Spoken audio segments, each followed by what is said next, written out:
Assalamualaikum warahmatullahi wabarakatuh.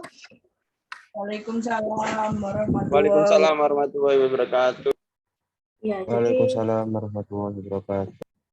jadi untuk hari ini kita akan belajar tentang ekspor impor produk perikanan ya. Seperti yang saya sampaikan sebelumnya, minggu depan teman-teman mempresentasikan hasil dari studi literatur kalian tentang beberapa perusahaan ya, satu perusahaan yang di Indonesia ini dia bergerak di bidang ekspor atau impor produk perikanan. Jadi bagaimana bentuk usahanya, kemudian juga bagaimana sistem kepemilikan saham, kalau diekspor atau diimpor itu kalau diekspor ke negara mana, kemudian juga bahannya apa yang diekspor atau yang diimpor.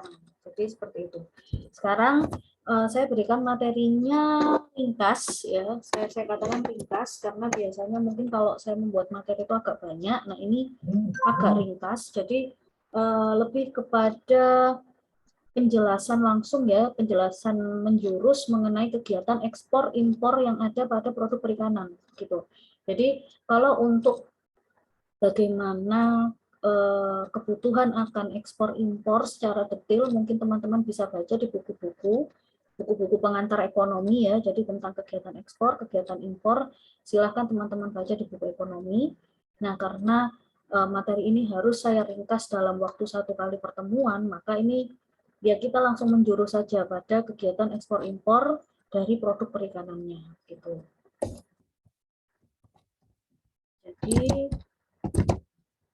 sebelum kita memulai tentang ekspor dan impor, ada yang tahu dulu definisi dari perdagangan internasional?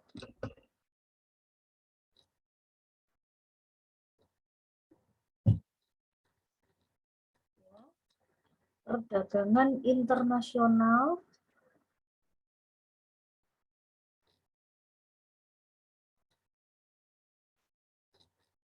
Itu Bu, perdagangan atau kegiatan jual beli jasa antara satu negara ke negara yang lain. Jadi perdagangan dari produk atau jasa dari satu negara ke negara yang lain ya.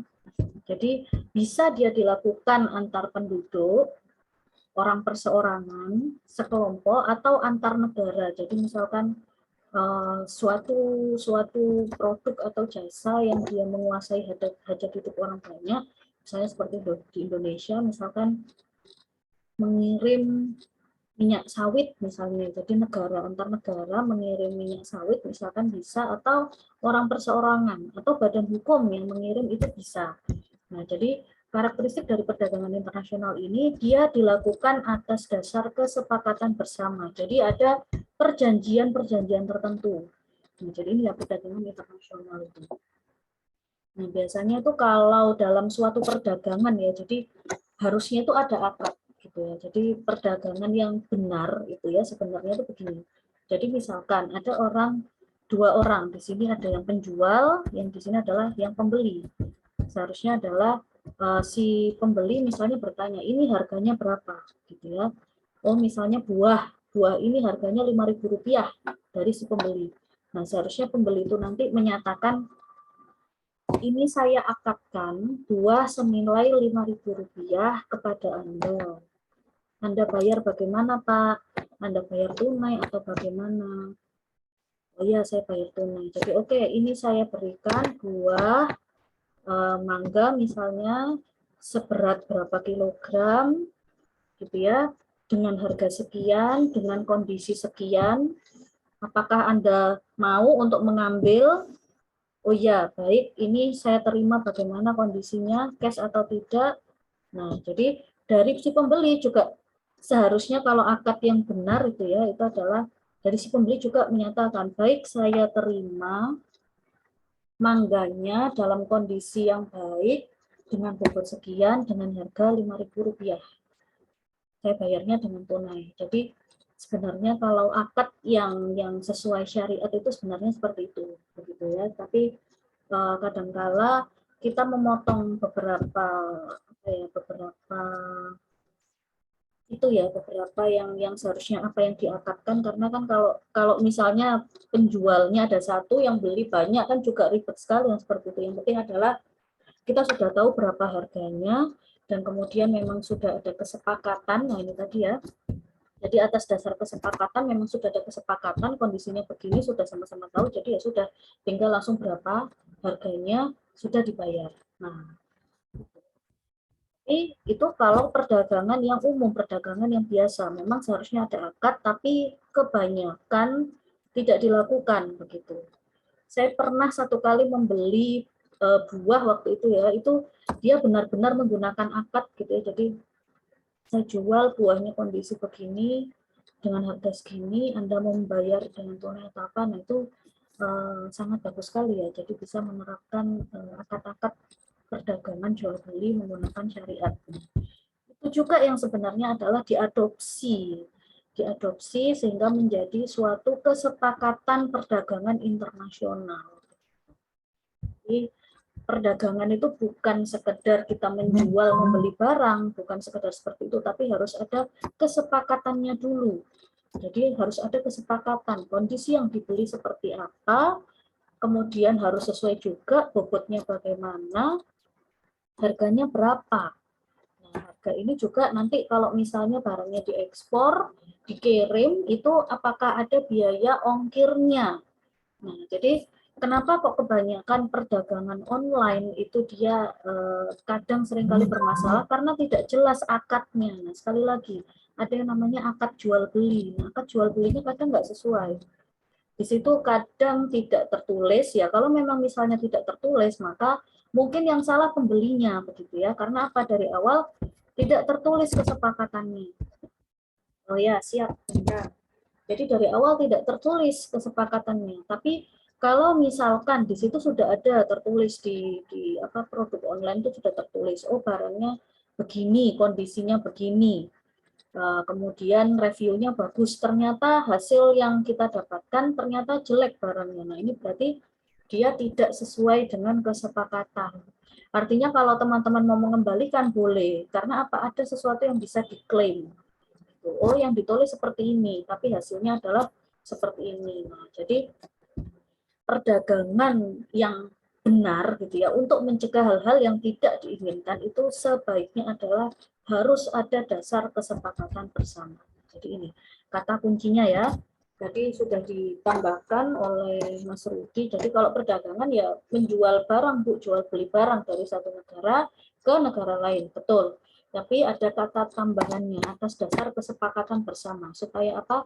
Supaya kerjasama itu akan terus berlanjut gitu. Jadi harus sesuai dengan spek, harus sesuai dengan kualitas apa yang sudah dijanjikan di awal. Kemudian manfaatnya dari perdagangan internasional itu apa sih? Manfaatnya adalah dia bisa untuk satu negara ya. Jadi untuk satu negara yang mungkin dia menerima ya, atau sebagai importir, dia bisa mendapatkan barang yang mungkin tidak diproduksi dari negaranya sendiri. Nah, sebagai contoh Indonesia ini importir salmon. Ya, karena apa? Salmon hanya bisa hidup di suhu yang sangat dingin. Sehingga si salmon ini karena permintaannya cukup tinggi ya di Indonesia, terutama di hotel-hotel, restoran, makanya salmon ini dia harus diimpor dari negara dingin, misalnya negara Eropa. Nah, itu biasanya kebanyakan di filmnya dari sana kalau negara salmon itu. Sehingga kita tidak perlu susah payah untuk memikirkan gitu ya. Jadi memikirkan kira-kira teknologi rekayasa yang seperti apa yang bisa dilakukan gitu ya untuk kita bisa membudidayakan salmon misalkan. Kita tidak perlu berpikir ke sana karena apa, pasti teknologinya butuh mahal ya, butuh biaya yang sangat mahal. Jadi ibaratnya karena kita berpikir bagaimana menjadi seorang pelaku usaha ya dalam kaitannya wirausaha, tapi kalau ini kan industri, artinya kita sudah harus berpikir dari hulu ke hilir. Nah, maka yang kita pikirkan adalah bukan sekedar teknologi apa yang harus kita terapkan, tapi biayanya kalau bisa diminimalisir gitu. Jadi seandainya misalkan si salmon ini tidak bisa kita penuhi, kita tidak bisa diproduksi di negara sendiri, seandainya di luar negeri harganya lebih murah, why not? gitu ya, daripada kita harus introduksi teknologi butuh biaya yang mungkin miliaran, hasilnya kita masih belum tahu misalkan ya. Nah, itulah fungsi dari ada kegiatan impor. Ini kaitannya adalah impor. Kemudian ada keuntungan dari spesialisasi. Nah, ini kalau misalnya ada ekspor impor. Misalkan Indonesia ini kan informasinya kekurangan padi, kekurangan beras. Sementara Thailand itu dia surplus beras. Nah, jadi mungkin saat ini Indonesia yang dulunya dikenal sebagai negara agraris gitu ya, tapi ternyata padinya, jumlah berasnya tidak mencukupi pasokan untuk seluruh Indonesia. Nah, tapi Indonesia surplusnya di mana? Di ikan. Nah, jadi misalkan Indonesia ini dia mengekspor ikan, mengekspor udang, terutama udang, namun dia menerima impor padi, menerima impor beras, karena seperti yang kita tahu saat ini tuh banyak sekali sawah-sawah itu dijadikan perumahan. Nah, jadi Indonesia sendiri itu sekarang dibuat spesialisasi. Saya duga ya, ini saya duga pendapat saya pribadi, itu dibuat spesialisasi ke arah pembuatan usaha perumahan gitu ya. Jadi karena dianggap kalau tanah dijadikan eh, usaha sawah itu sepertinya kurang menghasilkan. Nah, jadi sekarang itu bukan dibuat sawah, kalau bisa sawahnya dirubah, dirombak menjadi rumah, karena keuntungannya kan dia berkali lipat. Sawah sekali produksi paling berapa juta ya, tapi kalau satu petak rumah itu kan harganya kan tiap tahunnya naik. Gitu. Nah, jadi banyak sekali ya sekarang itu bisnis real estate, bisnis perumahan, apalagi kalau di kota besar itu biasanya itu ya tadinya tambak, itu yang dijadikan perumahan. Sehingga apa? Ada keuntungan dari spesialisasi.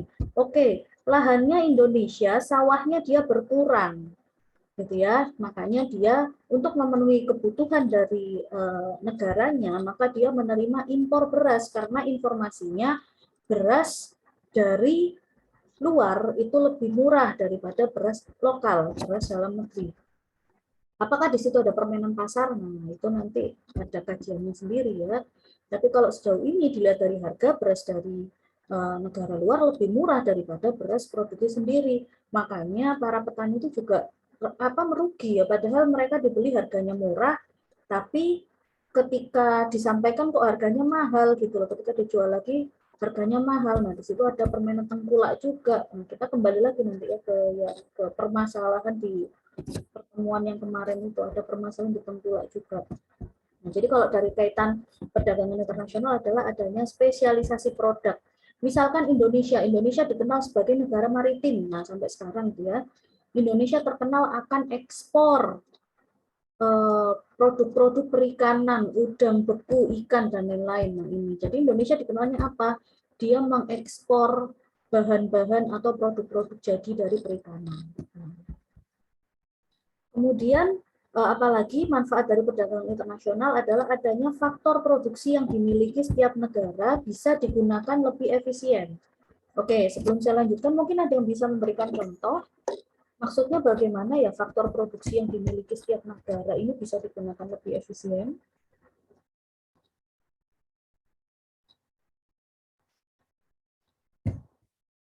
Saya lihat yang hadir. Teguh, hadir Teguh. Gila, masih kerja. Ros, coba Ros. Iya, Bu. Kalau faktor produksi yang dimiliki setiap negara bisa digunakan lebih efisien, seperti apa itu, Mbak? Manfaatnya. Contohnya seperti apa kalau faktor produksi yang dimiliki bisa digunakan lebih efisien?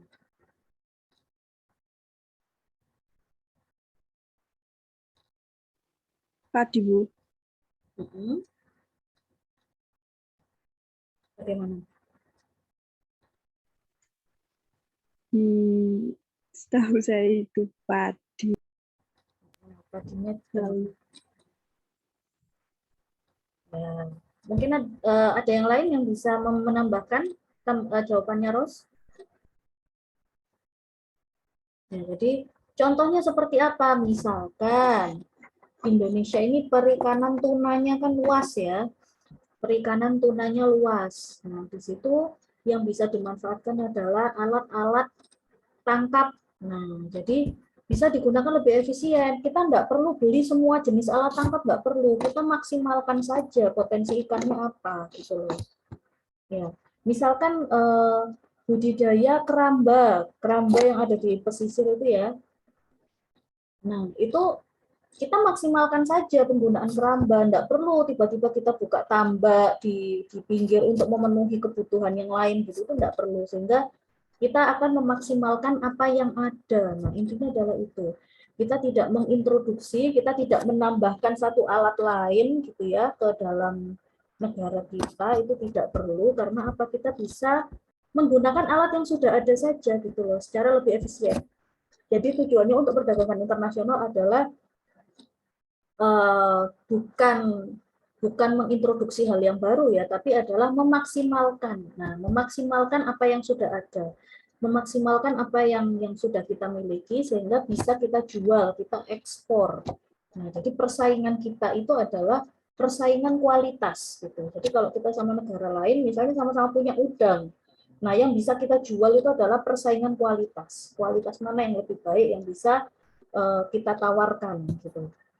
Jadi bukan kita misalnya, oh iya ya kan belum ada ya salmon itu bisa dibudidayakan di Indonesia. Tidak ke arah sana. Gitu. Jadi kalau misalnya ada penelitian pengembangannya ke arah sana itu wasting gitu ya. Jadi wasting money, wasting time, terus juga lokasi juga saya rasa kurang pas gitu ya. Tapi kalau kita lebih berpikir bagaimana kita memaksimalkan, kita memproduksi udang gitu ya, membudidayakan udang, kita maksimalkan kualitasnya supaya bisa ekspor, kemudian kita tingkatkan sertifikasinya. Nah, itu akan jauh lebih mendorong gitu.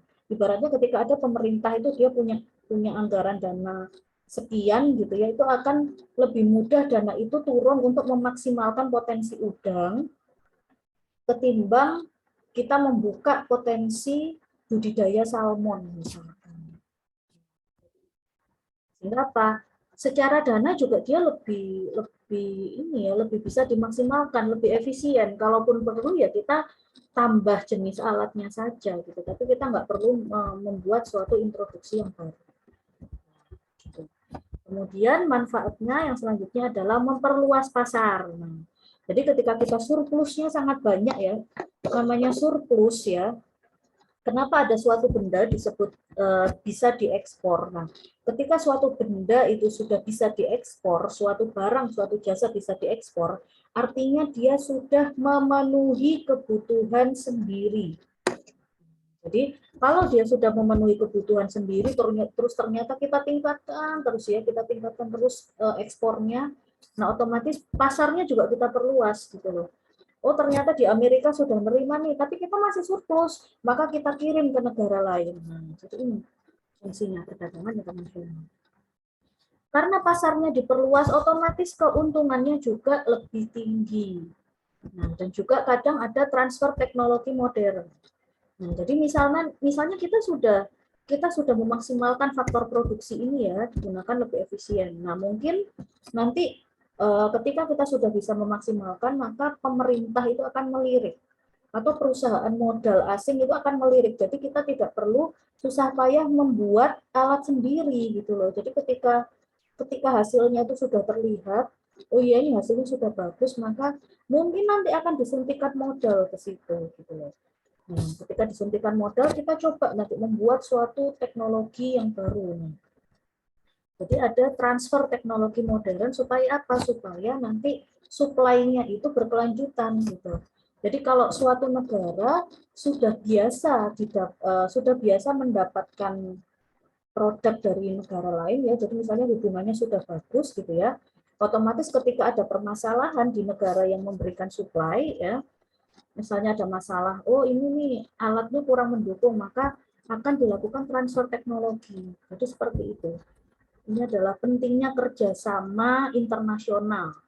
Ya, jadi kerjasama internasional itu macamnya banyak sekali, tidak cuma kerjasama di bidang politik, tapi perdagangan juga bisa, pendidikan juga bisa. Makanya ada organisasi-organisasi dunia, PBB itu kan khusus masing-masing ya. Kalau organisasi perdagangan internasional dunia PBB ada yang tahu namanya apa?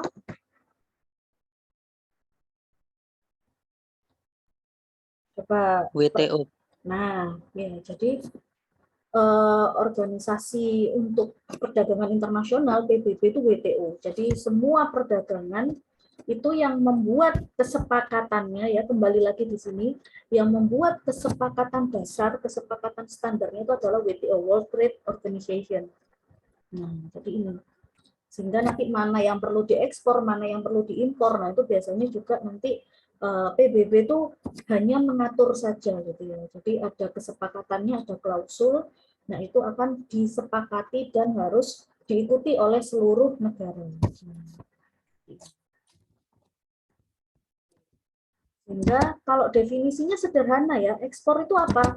Ekspor itu aktivitas perdagangan internasional dengan menjual barang atau jasa ke luar negeri. Impor adalah aktivitas perdagangan internasional dengan mendatangkan barang dari luar negeri. Definisinya sederhana, tapi dalam kaitan pelaksanaannya, kemudian syarat-syarat apa yang diperlukan dalam suatu perdagangan internasional itu cukup rumit ya. Jadi saya sudah berikan referensi tambahan ya, nanti jika memang masih ada waktu nanti kita buka juga ya. Jadi persyaratannya seperti apa sih untuk kita bisa mengekspor atau mendapatkan impor produk dari luar, itu ada, sudah saya masukkan di slide juga. Nah, jadi kalau secara definitif memang sangat sederhana, tapi secara pengajuannya, perizinannya itu memang agak lumayan berbelit-belit. Kalau dasar teorinya bagaimana, Bu? Silakan dicari di buku-buku ekonomi. Ya, sekali lagi ya. Kalau dasar teorinya gimana? Cari di buku ekonomi, karena hanya satu pertemuan. Nah, itu situ nanti ada bagaimana syarat-syaratnya, karakteristik ekspor yang baik seperti apa, kemudian persyaratan impor itu seperti apa. Nah, jadi ekspor itu hanya bisa dilakukan ya, saya sekali lagi hanya bisa dilakukan ketika posisinya surplus, ya, ketika posisinya sudah berlebihan, kebanyakan, nah itu baru dia barangnya diekspor. Tapi kalau misalnya supply di negaranya saja masih kekurangan, itu seharusnya tidak diekspor. Ada yang bisa memberikan contoh kasus untuk ini ekspor dan impor mungkin? Minyak di Indonesia, Bu. Nah, betul, minyak. Oke, mungkin bisa analisisnya Mas Revo gimana nih ekspor minyak di Indonesia ini?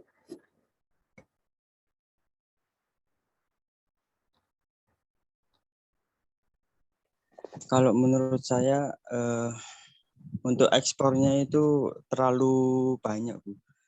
Tidak memperhatikan pasar di dalam negeri terlebih dahulu. Iya. Makanya ada permasalahan lagi, begitu ya. Jadi memang minyak sawit di Indonesia itu luas, iya. Bahkan saya kemarin itu mengajar biologi laut, teman-teman. Saya baca beberapa literatur internasional. Bahkan orang yang memperhatikan hutan Indonesia itu malah orang luar negeri loh. Malah orang penulisnya itu orang Oxford, itu Amerika ya kalau nggak salah ya. Malah penulisnya itu adalah pemerhati lingkungan dari Oxford, itu menyatakan khawatir. Nah, itu artikelnya ditulis 2016-2017. Itu khawatir lama-lama hutan di Kalimantan, Sulawesi itu habis jadi kelapa sawit semua. Karena kalau sudah jadi kelapa sawit itu nanti keseimbangan ekosistem itu kan terganggu. Ya, sekarang saja sudah banyak biota yang punah. Nah, jadi yang khawatir itu malah orang luar negeri gitu loh. Orang Indonesia sendiri malah ya sudah sebanyak-banyaknya sawit. Nah, permasalahannya kenapa harganya mahal? Memang harga minyak dunia mahal. Ya, oke, harga minyak dunia mahal. Akan tetapi kalau teman-teman coba cari referensi ya, teman-teman boleh cari Google tapi menggunakan bahasa Inggris, tapi coba kalian cari literaturnya jangan dari Indonesia. Coba cari yang bahasa Inggris, kemudian literaturnya, posisinya, lokasinya, coba cari bukan di Indonesia. Ini data terakhir sih ya, saya nggak tahu sekarang, itu waktu awal Maret kemarin, itu minyak dunia yang mahal itu bensin, gitu loh. Minyak goreng itu nggak mahal, jadi minyak sawit itu nggak mahal. Nah, pertanyaannya adalah kenapa? Gitu loh. Kenapa minyak kelapa sawit ini kok dia harganya mengikuti minyak dunia, padahal jenis minyak yang digunakan kan berbeda ya. Jadi kalau Permainan politik, Bu.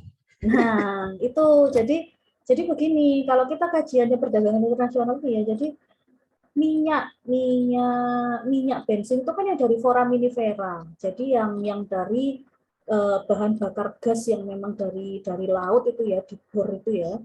Nah, kalau minyak yang kita gunakan itu kan minyak kelapa sawit dari perkebunan sawit yang sebegitu melimpah yang ada di Indonesia gitu loh. Nah, jadi saya kemarin juga coba ngobrol sama teman-teman yang dari Brunei, ternyata memang harganya juga sama, naik 2 kali lipat. Gitu. Nah, berarti kalau dari permainan ya wallahu alam ya, tapi kalau dari kajian ini ekspor impor, nah ini yang kita bahasnya itu adalah harusnya. Nah, harusnya ketika memang kebutuhan di Indonesia sendiri saja kurang, harusnya tidak diekspor gitu loh. Jadi kemarin itu kan ada kasus ketika harga minyaknya murah, itu minyak langsung langka ya. Ternyata minyak langka itu langsung diekspor keluar karena minyak di Indonesia harganya segitu gitu loh, harganya stabil. Saya katakan stabil karena sebenarnya kelapa sawit harusnya tidak terpengaruh dengan harga minyak dunia gitu loh, karena bahan baku yang digunakan berbeda. Nah, tapi ini diekspor, inilah yang menjadi masalah gitu loh. Ini yang menjadi masalah, barang yang belum terpenuhi di Indonesia sendiri itu diekspor. Ini sehingga negara luar mungkin masih menerima minyak dengan harga tinggi gitu ya, tapi di Indonesia sendiri akhirnya kelangkaan. Nah, ketika harganya sudah naik, tiba-tiba minyaknya banyak gitu ya. Nah, ini jadi inilah yang menyebabkan kurva perdagangan itu jadi berubah. Bu, ada faktor politik, ada. Semuanya, faktor-faktor semuanya itu ada. Faktor sosial, faktor ekonomi, faktor politik. Itu semuanya ada yang sangat berpengaruh dari perdagangan internasional ini. Gitu. Jadi, kalau misalnya Bu, bisa enggak ya ini semua dirubah sistemnya atau bagaimana? Bisa. Kalian ini yang nanti generasi penerusnya itu ya. Jadi, kalian sekarang sudah tahu gitu ya, oh ini di sini, maka jadilah pemain. Gitu. Jadi harapannya kalau kalian tahu di sini ada permasalahan, maka jadilah pemain. Kalian sudah tahu dasarnya. Oh, ekspor itu harus surplus. Kalau surplus baru dikirim. Kalau belum surplus ya jangan dikirim karena otomatis akan terjadi kelangkaan di dalam negeri. Gitu. Tapi jadilah pemain yang baik. Gitu. Itu saja ya.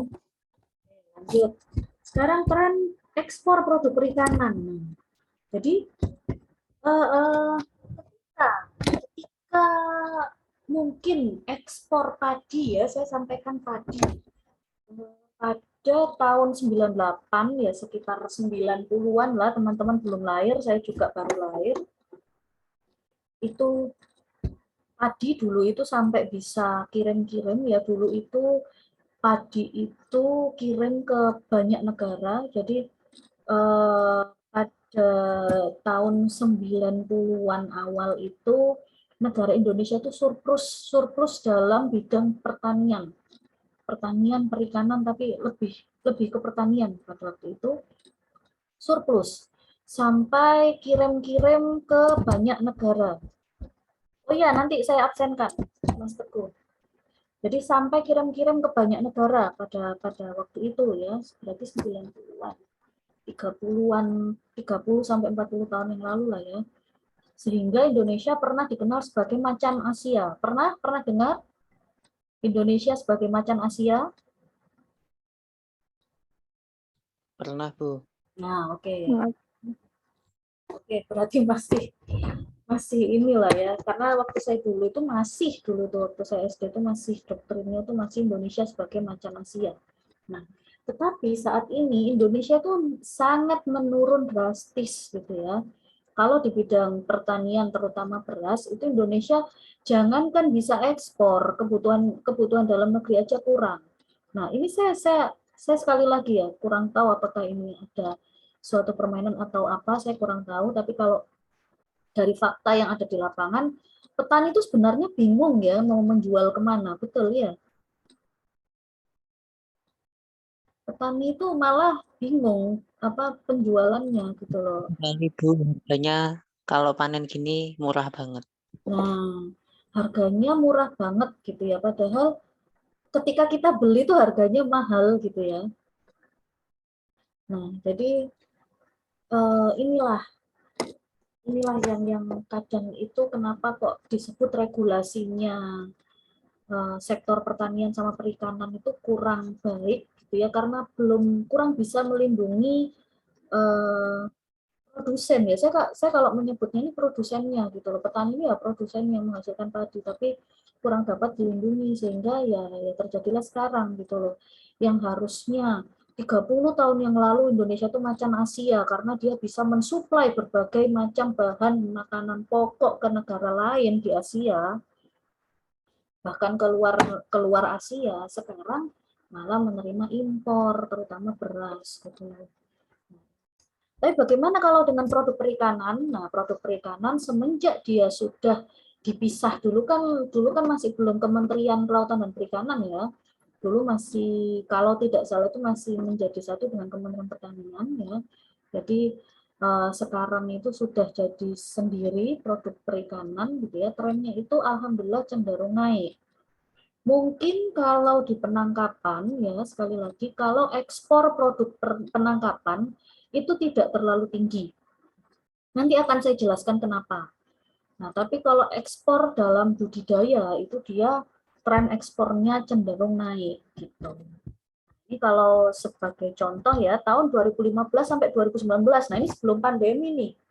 Sebelum pandemi itu ternyata kinerjanya positif, rata-rata nilai ekspor naik 3,52% per tahun, volume ekspornya 1,68% per tahun. Nah, jadi naik terus nih rata-rata ya, hanya sedikit menurun di tahun 2017. Tapi kalau kita lihat secara grafik juga enggak ya, jadi enggak terlalu menurun drastis, justru malah tahun 2018 digenjot tinggi. Nah, ini juga bisa kalau kalian mau cari topik PKL misalkan ya, data begini saja kalian sudah bisa. Apa yang terjadi gitu? Kalian melakukan penelitian secara statistik atau di literatur, apa yang terjadi di tahun 2017 ke 2018 gitu ya. Kenapa pada tahun 2017 itu dia menurun dan tahun 2018 itu dia langsung naik signifikan? Ada kejadian apa? Nah, itu bisa sebenarnya kalian hubung-hubungkan. Oke. Kemudian bisa juga nanti kalian hubungkan dari ini produksinya, mungkin yang di sini 2017 ini salah satu ini ya komoditas utama ini ternyata lagi nggak musim misalnya, atau lagi terjadi El Nino La Nina misalkan ya, atau lagi terjadi yaitu perubahan iklim, perubahan musim sehingga menyebabkan penurunan drastis. Nah, itu kan juga bisa memungkinkan ini. Atau ada kebijakan pemerintah yang baru atau pergantian menteri, itu kan juga mempengaruhi. Kenapa kok grafiknya seperti ini? Jadi banyak sekali topik-topik yang bisa kalian angkat ya untuk mengetahui kenapa atau menganalisis kenapa sih kok terjadi penurunan, kenapa kok pada saat itu langsung meningkat gitu ya. Oke. Kemudian saya lanjutkan udang. Jadi kalau udang itu dia naik ya, cenderung naik volumenya. Jadi kalau ditanya produk perikanan apa sih yang paling menjual dari Indonesia itu udang. Udang itu udah dikenal lama. Jadi dari tahun 1990-an itu kalau ada orang punya tambak udang, wah itu pasti kaya raya. Dikenalnya begitu pada zaman dulu ya, pada waktu itu. Sebelum mereka tahu bahwa menebang mangrove justru malah membunuh udang itu sendiri gitu ya.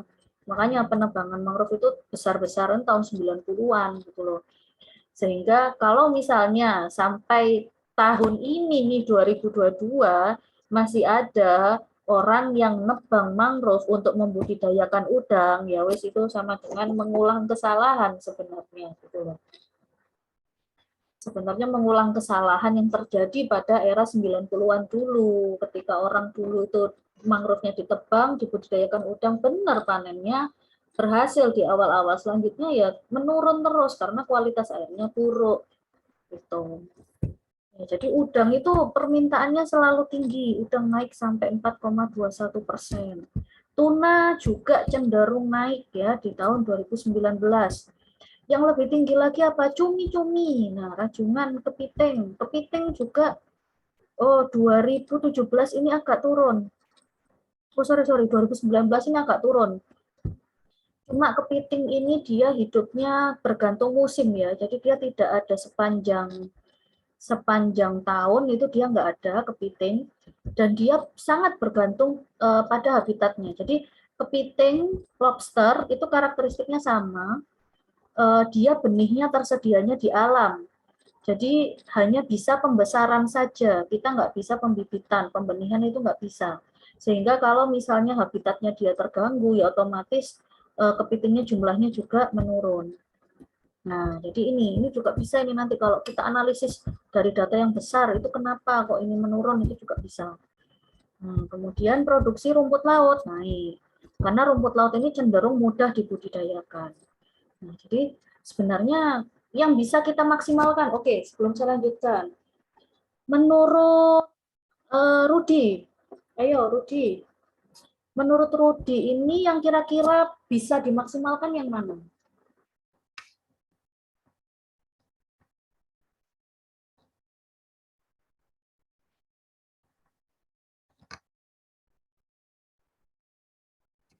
Halo Rudi, ada lagi di sini? Teguh, mana Teguh? Iya, Bu. Menurut Teguh, yang bisa dibudidayakan, dimaksimalkan yang mana Teguh? Yang udang, Bu. Yang udang ya, oke. Terus ada lagi?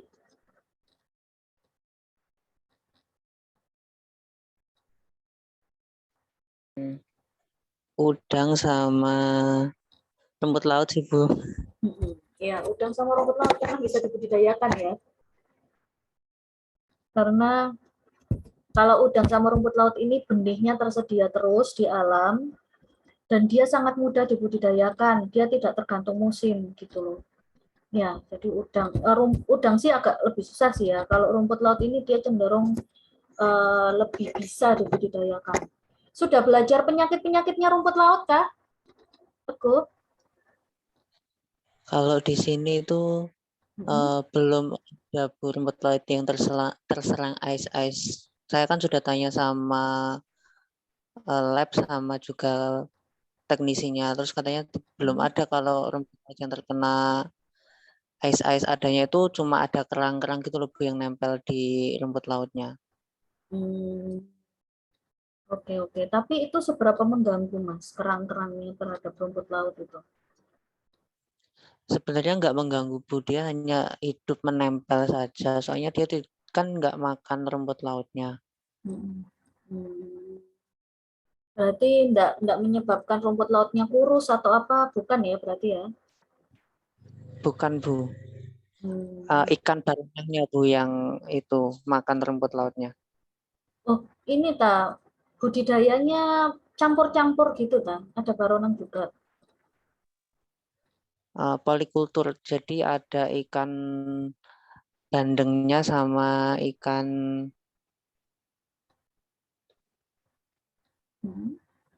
satunya ikan itu loh Bu, apa sih?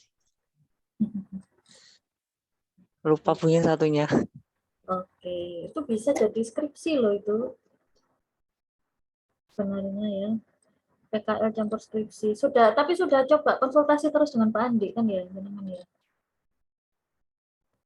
Sudah Bu. Oke. Ya, jadi kalau komoditas yang bisa dimaksimalkan ya udang dengan rumput laut. Udang ini memang permasalahannya adalah di penyakit ya, terutama ya, kualitas air.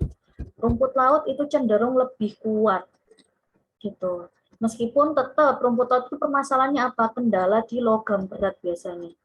Jadi kalau ekspor impor itu yang agak susah itu adalah karena kendala di logam berat.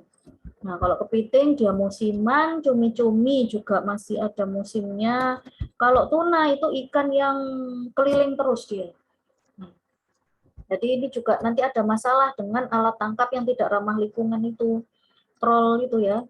Itu juga ada masalah. Kalau misalnya di satu area, misalnya di Banyuwangi, ditangkap semuanya pakai troll, sementara dia itu kan keliling ya. Jadi dari Selat Bali naik ke Madura, kemudian ke Lamongan, nah ke tempatnya Ros, gitu.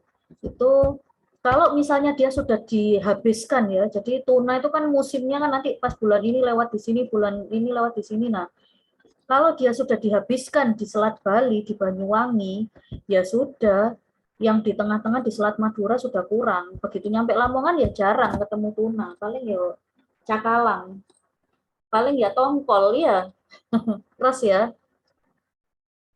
Jadi itu kendalanya. Bu. Ya, jadi itu kendalanya. Kenapa kok jangan menggunakan troll itu sebenarnya seperti itu? Karena ada beberapa ikan itu yang dia itu beruaya terus. Oke. Oke, saya lanjutkan. Nah, bagaimana selama pandemi? Ya, pandemi itu kan awal COVID itu 2019 di China ya. Baru masuk di Indonesia itu Maret 2020. Seingat saya Maret atau Februari 2020. Nah, ternyata di Indonesia itu ekspornya meningkat selama pandemi. Bahkan dia masuk 8 besar. Nah, jadi peluangnya perikanan itu sebenarnya sangat tinggi gitu loh teman-teman. Kalau memang teman-teman bukan sebagai pembudidaya, bukan sebagai pemain yang dibudidaya, maka mainlah sebagai ini orang yang mengekspor, minimal tengkulak baik hati lah gitu loh. Silakan kalian mainnya di sini tengkulak atau sebagai pengekspor gitu. Karena apa? Kalian sudah belajar dasarnya gitu loh. Kalian sudah belajar oh kendalanya di sini, masalahnya di sana gitu loh. Makanya silakan kalau memang bukan sebagai pembudidaya, kalianlah yang menyalurkan usaha-usaha ini tadi gitu. Nah, jadi kumulatifnya periode Januari sampai Juni itu nilai ekspornya sudah meningkat. Nah, jadi tiap tahun itu justru meningkat kegiatan ekspor selama pandemi. Artinya apa? Kalau misalnya kegiatan yang lain cenderung gulung tikar, tutup, kalau perikanan itu enggak ada matinya. Ya, teman-teman kan kemarin sudah pernah jadi enumerator kan ya? Kalau teman-teman nanya petambak, apakah terpengaruh dengan COVID-19 usahanya? Coba, yang pernah jadi enumerator, apakah terpengaruh teman-teman? Ayo, terus Teguh, Revo, iya terpengaruh enggak Revo? Waktu budidayanya tidak Bu, tapi pas pemasaran berpengaruh. Pas pembesaran. Pemasaran. Oh, pemasaran. Masalahnya nggak ada yang beli, apa harganya kemurahan akhirnya? Kemurahan Bu, soalnya kan yang minat juga berkurang, soalnya kan pendapatan dari masyarakat yang lainnya kan juga berkurang, jadi untuk membelinya kan harus pikir-pikir gitu Bu. Oke, ini studi kasus yang menarik ya. Jadi kalau ini juga pertanyaan kan akhirnya ya loh, Bu, kemarin saya nanya ke petambak itu kan dia cenderung naik, tapi kok kalau di sini kok beritanya kok ekspornya meningkat kan gitu ya. Nah, oke, nanti kita bahas juga kenapa sih kok kalau ini ekspornya meningkat tapi kok kebutuhan dalam negeri itu dia malah nggak punya daya beli ya, cenderung daya belinya kok malah menurun gitu ya. Oke, di sini ada berbagai produk-produk perikanan yang dijual gitu loh teman-teman. Ini ada produk hidup, produk segar, produk beku, produk kaleng, produk kering, asin kering, produk asap. Produk hidup contohnya apa? Ayo biar lebih hidup diskusinya, masa saya panggil satu-satu. Ros, Dila, Revo, Rudi, Diki, Teguh. Ayo. Enggak, Bu. Contoh produk hidup yang diekspor apa? Benih lobster Bu. Oke. Ah, ini bagaimana tanggapannya dari Jepara ini benih lobster dijual itu, Mas?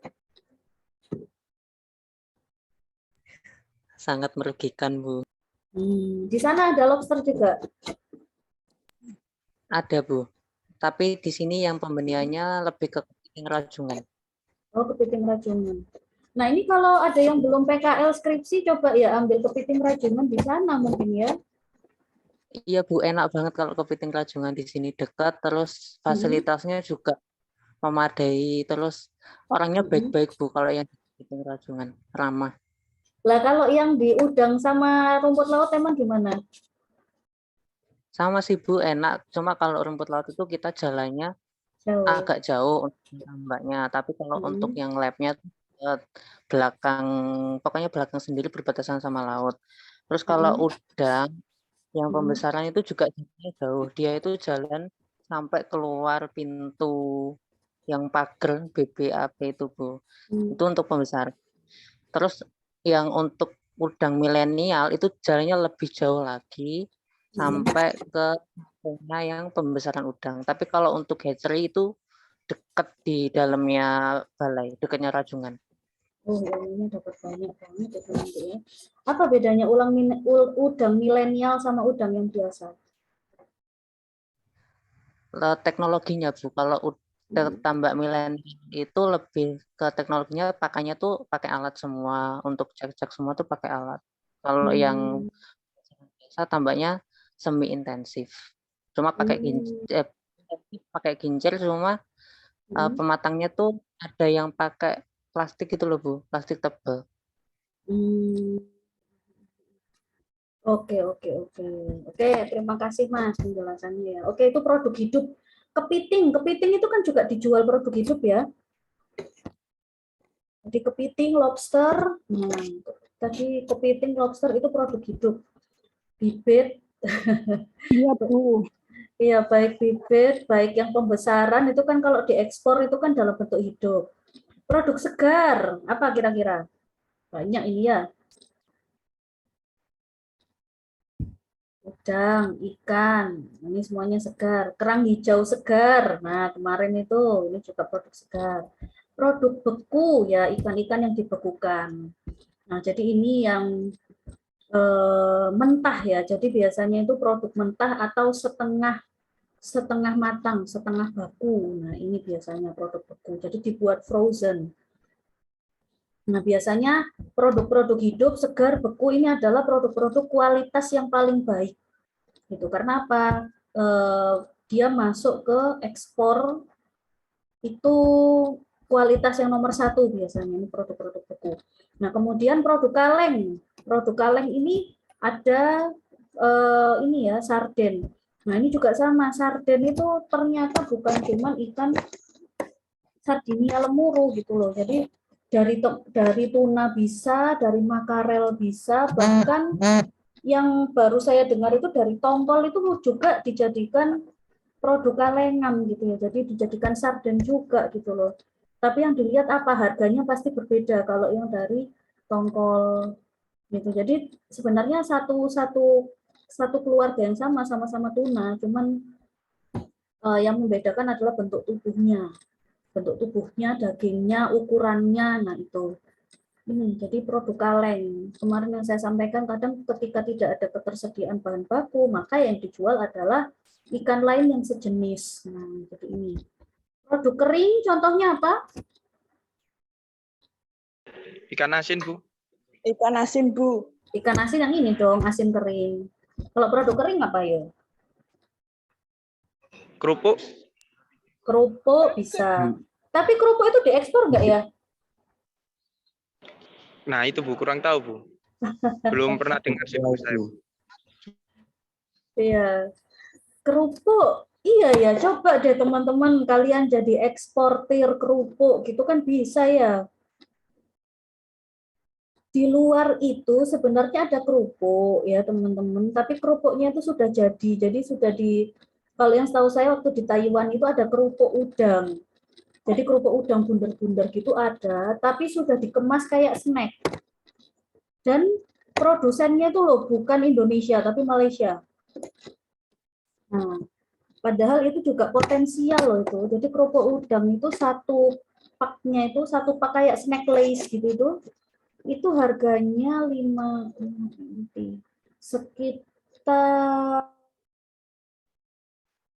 sekitar 10 sampai 20.000 padahal cuma satu bungkus kerupuk yang dimakan untuk 1 sampai 2 kali. Nah, ini kalau kita tahu pasarnya bisa. Atau misalnya kerupuknya si Dayu itu ya. Itu kan enak. Misalnya kalau kita mau kualitas ekspor bisa, tinggal kita cari persyaratannya apa untuk ekspor, jalannya kemana. Nah, ini yang biasanya nanti kendalanya di kita itu orang perikanan, tapi kita harus banyak kenalan. Nah, gitu. Jadi kita coba kenalan sama orang-orang petingginya yang ada di dinas gitu ya. Bisa nggak nanti dari dinas itu kita mengekspor langsung keluar kerupuk gitu. Itu bisa. Jadi kemasannya seperti lace. Nah, ada lagi nggak selain kerupuk yang jelas-jelas bisa diekspor? Ayo, apa ya produk kering ya? Bu, kalau nugget itu kering atau bukan, Bu? Kalau nugget ini masuknya produk masak. Contohnya ini rumput laut itu loh. Rumput laut kan kalau dikirim itu kering, terutama teman-teman pernah makan nggak rumput laut kering yang nanti pas ditaruh di air panas itu dia bisa luas, bisa besar lagi? Belum pernah, Bu. Belum pernah. Yang lain ada yang tahu? Belum, Bu. Belum. Oke, ini saya informasi aja. Jadi ada teman-teman rumput laut itu dia kering kayak kerupuk, tapi kalau nanti dimasukkan ke air panas itu nanti dia besar sendiri. Nanti saya berikan contoh fotonya. Bu, kalau mau beli di mana? Itu di mana namanya? GKB itu Farmers itu ada. Oh, rumput laut yang bisa dimakan itu, Bu? Iya, itu. Rumput laut yang kalau dikasih air panas itu nanti kan dia besar, sudah jadi daun lagi. Ya, tahu ya? Ya, tahu, Bu. Nah, itu. Jadi bisa produk kering yang bisa diekspor apa? Rumput laut kering bisa. Jadi dibuat seperti keripik kecil banget ya, begitu nanti dikasih air panas, dia bisa melebar lagi. Nah, itu kalau sudah dijadikan seperti itu, usianya lama ya, awet dia, bisa setengah tahun sampai setahun kalau masuk kulkas. Beda dengan rumput laut yang biasa yang kita jual rumput laut basah. Itu kan beda nanti harganya. Nah, sing keren. Bu, Bu, Silahkan, monggo. kalau rumput laut buat onigiri itu kan juga termasuk kering kan, Bu? Bisa diekspor kan, Bu? Bisa. Bisa, tapi jenisnya beda itu, Mas. Nggih. Nggih, Bu. Yang onigiri itu jenisnya laminaria. Jadi jenis-jenis yang apa namanya daun-daunnya itu lebar-lebar. Gitu. Kalau yang di kita laminaria di timur ya. Kalau yang di dekat Jawa itu sargasum. Jadi juga panjang sih daunnya, cuman masih lebih lebar laminaria. Gitu. Ada lagi kalau yang lebih banyak di mana, Bu? Itu di ini perairan semi dingin gitu ya. Jadi perairan yang tengah-tengah yang dia suhunya belasan ya. Suhu di lautnya belasan, kalau di kita itu kan suhunya sudah 30 ya. Itu suhunya dia tengah-tengah. Jadi 16-an sampai 20 itu rumput lautnya tinggi-tinggi. Itu besar-besar. Nah, itu kelp namanya ya. Jadi kalau teman-teman pernah dengar kelp, itu rumput laut yang berbentuk seperti hutan. Itu biasanya di perairan musim dingin, musim sedang sampai musim dingin. Nah, itu daunnya lebar-lebar ya, itu yang biasanya dijadikan onigiri. Kulitnya yang di onigiri. Tapi Indonesia punya, laminaria juga punya, cuman hutannya tidak sebesar yang ada di perairan iklim sedang. Itu ya Mas Hendra ya. Terus ada produk asap, ada produk fermentasi, produk masak. Nah ini biasanya itu kalau sudah jadi produk masak itu dia harganya mahal. Padahal sebenarnya adalah nugget dan lain sebagainya itu kualitasnya lebih rendah dibandingkan produk mentah. Jadi produk mentah itu biasanya kualitas yang paling bagus. Justru ketika sudah diolah menjadi kaleng atau produk-produk begini itu biasanya yang kualitasnya tidak layak.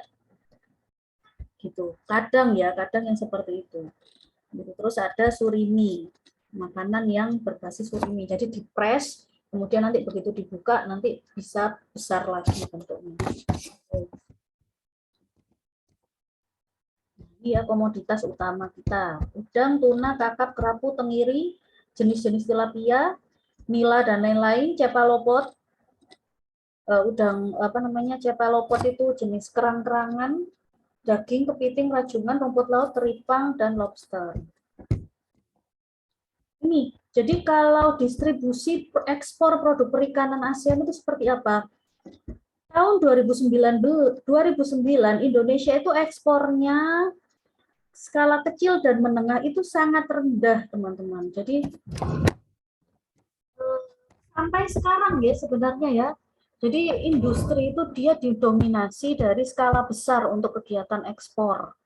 Itu sampai 40,8%. Sementara yang lain kecil dan menengah itu dia kecil sekali. Makanya ini tadi yang saya sampaikan. Ekspor, ketika dia ekspor ke luar negeri, itu kok Indonesia selalu surplus, padahal ketika ada pandemi COVID ternyata tambak udang itu kesulitan menjual gitu ya. Nah, karena ekspornya ini yang dominasi perusahaan besar gitu, teman-teman. Itu adalah jawabannya. Sementara di Indonesia sendiri itu yang kecil dan menengah tidak menyumbang ekspor begitu. Jadi meskipun ekspornya kita sangat tinggi, tapi masyarakatnya sendiri, kalangan menengah dan kecil itu tidak memberikan sumbangan ekspor yang cukup signifikan. Itulah jawabannya. Berarti kecil dan menengah ini terutama digunakan untuk memberikan produk pada negaranya sendiri. Lah, sementara negaranya sedang mengalami permasalahan gitu ya tadi ya, karena daya belinya rendah sehingga udangnya juga harganya turun. Nah, gitu. Jadi permasalahan COVID-19 tidak mempengaruhi ekspor karena dia didominasi oleh pedagang besar, tetapi dia COVID-19 mempengaruhi produksi budidaya perikanan dalam negeri. Bukan dari permasalahan produksinya yang berkurang, tetapi karena daya beli masyarakat yang cenderung menurun sehingga harga ikan itu akhirnya jatuh, yang penting barangnya terjual. Itu alasannya. Ini ya, fluktuasi nilai ekspor hasil perikanan. Nah, jadi kalau potensi dan tantangan UKM, sebenarnya peran UKM, teman-teman, itu di tahun 2014 justru menurun. Gitu ya. Tahun-tahun sebelumnya dia naik UKM ya. Ini sekali lagi ada namanya UKM. Nah, jadi produk dari UKM perikanan itu tahun 2014 malah menurun. Nah, ketika kita melihat sumber dari data, ternyata penanaman modal asing Indonesia itu padahal naik. Penanaman modal dalam negeri itu dia cenderung jauh lebih rendah. Nah, ada yang tahu enggak kenapa efek dari penanaman modal asing ini mungkin dia cenderung menurunkan dari UKM? Ya, ada yang tahu teman-teman?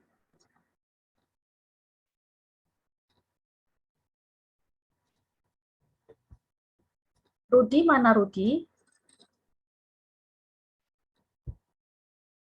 Ada, Bu. Ya, Rudi.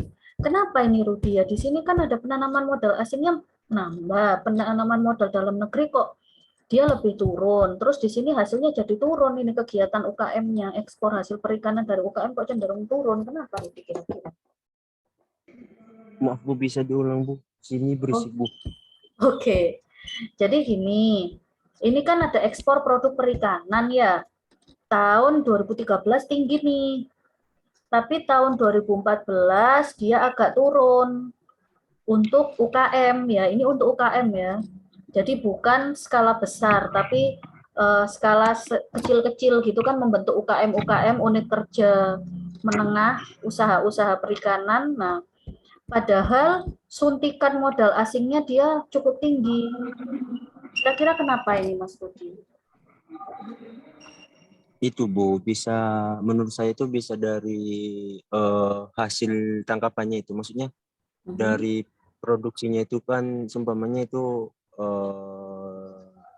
ikan tuna. Nah, ikan tuna itu ketersediaannya di alam itu menurun seperti itu Bu. Oke, jadi meskipun modalnya bertambah juga ininya kekurangan ya sumber dayanya ya. Iya Bu. Oke. Jadi modal asingnya itu sebenarnya ditambah ya, tapi justru penanaman modal asing ini malah menurunkan penanaman modal dalam negeri. Gitu. Jadi ini juga salah satu kendala yang dialami ketika ada modal asing masuk, gitu ya. Kebanyakan di Indonesia sendiri itu yang akan dihubungi adalah rekannya, gitu loh. Jadi misalnya yang satu ini dia berhasil gitu ya mendapatkan modal, maka yang dihubungi adalah cenderung rekannya yang dekat gitu. Jadi tidak diluaskan di semua area, sehingga ketika ada satu permintaan ya, ketika ada satu permintaan ekspor, maka yang cenderung bisa memenuhi adalah usaha UKM ya. Jadi usaha UKM yang dia disuntik modal asing itu gitu. Ketika dia dapat suntikan modal asing, maka dia usahanya sangat berkembang, dia bisa memenuhi. Tapi dana itu akhirnya tidak merata gitu. Karena datanya akhirnya tidak merata, maka UKM yang lain akhirnya berguguran gitu. Karena apa? Sudah terpenuhi dari satu area itu. Nah, jadi ini yang kenapa kok ada kendala di 2014 itu adalah karena modalnya itu tidak merata di banyak UKM gitu, sehingga di sini UKM-nya dari 2013 sangat tinggi, tapi begitu 2014 langsung turun karena ada pemain tunggal. Nah, bahasanya adalah begitu, ada pemain tunggal sehingga UKM-nya enggak terlalu bergerak. Jadi ini ya, penanaman modal asing itu juga salah satu faktor yang mempengaruhi, saya katakan sangat mempengaruhi dari kegiatan ekspor-ekspor produk perikanan. Jadi kalau teman-teman lihat penanaman modal dalam negerinya langsung turun gitu ya, karena apa? Dia disuntik asing. Gitu. Jadi ada sisi plus dan minus dari kegiatan ekspor produk perikanan. Bisa dipahami sampai di sini? Insya Allah Bu. Oke, jadi ini. Oke, Bu. Nah, jadi hambatannya sebenarnya apa? Oke ya, sebelum saya menyebutkan hambatan dulu. Nah, kira-kira teman-teman, Oke, Bu. ya kira-kira masalahnya apa selain itu? Selain dari misalnya suntikan dananya nggak merata. Kenapa kok pemilik modal asing tidak menyuntikkan dana ke UKM tersebut misalkan? Kenapa? Mungkin ada yang tahu? Itu Bu, mungkin ketersediaannya di suatu negara itu masih banyak itu Bu. Jadi tidak memerlukan dari negara kita seperti itu Bu. Iya, jadi misalnya karena ketersediaannya sudah ada, ya sudah ngambil dari satu aja gitu ya, UKM yang dikembangkan kan ya Mas ya. Ya, itu juga bisa. Iya Bu. Ya, jadi karena itu akhirnya dananya benar, suntikan modal asingnya itu benar naik ya, tapi tidak merata. Tapi ada pemain tunggal. Nah, kenapa kok sampai ada pemain tunggal? Kalau teman-teman tahu, itu karena UKM yang lain tidak bercita-cita tinggi. Maksud saya gini, kalau kita sudah memiliki cita-cita tinggi, oh kita mau buat ekspor gitu ya, maka kita harus berusaha memenuhi persyaratan. Nah, memenuhi persyaratannya gimana? Oh, ternyata ketika kita pengen mengekspor, kita tuh harus punya sertifikasi bahwa usaha tersebut layak dinilai secara internasional. Misalnya dia memenuhi unsur keamanan pangan gitu ya. Nah, ini karena dia merasa oh ya sudah kok produk kita sudah baik-baik saja, maka tidak dilakukan gitu loh. Ini jadi kenapa kok UKM sekarang kurang berkembang gitu ya? Kenapa kok UKM itu kalah dengan pemain besar? Nah, bahasanya gitu ya, pemain besar ya, karena dia tidak mendapatkan suntikan dana. Lah masalahnya kan suntikan dana ini akan diberikan kepada perusahaan-perusahaan yang sesuai, perusahaan-perusahaan yang mau mengikuti standar. Nah, jadi ini teman-teman, salah satu alasannya juga begitu. Ada standar sertifikasi, seperti petambak-petambak di Indonesia, nggak usah jauh-jauh, di Gresik itu kan juga banyak. Seandainya mereka punya sertifikasi cara budidaya ikan yang baik, harusnya bisa diekspor itu udang itu.